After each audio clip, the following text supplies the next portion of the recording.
So I assume everybody's heard the common saying that airlines are the safest way to travel. And I looked into that, and I think that might be a myth. And here's why. I went to the Bureau of Transportation Statistics. I'll put a link in the comments. But it is true that the number of people that die from airline accidents is drastically lower than the number of people that die from any other mode of travel.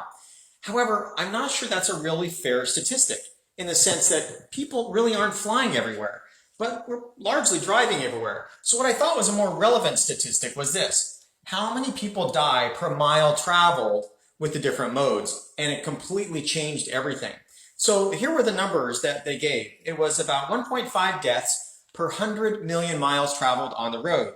Whereas with airlines, it's 2.5 per 100,000 air flight hours. So assuming that a plane travels around 500 miles an hour and scaling that to 100 million miles, the number was about 3,000, just under 3,000 deaths per 100 million miles traveled.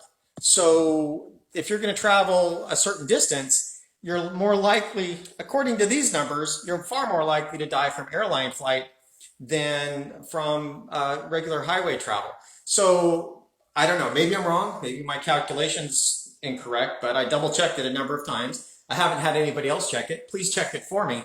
And the reason why I looked it up is because I wanted to use the analogy that you get far less deaths per gigawatt hour if you use nuclear energy than any other energy source. But that's because you're normalizing it on the use, like for miles, for example. Even though with airline travel, when you have an airline accident, it makes national headlines, and so it becomes sensationalized. And so that's why I wanted to use the analogy with nuclear. But no, I'm not so sure. I don't think that it's a good analogy anymore to compare that, even though the statistics, that's what they show, is that per gigawatt hour for all accidents combined, Fukushima, Chernobyl, you get less deaths using nuclear per gigawatt hour than any other energy source. It's comparable to solar, depending on whether you're using linear no threshold or not. If you accept linear no threshold, then it's right around the same rate as you get for solar.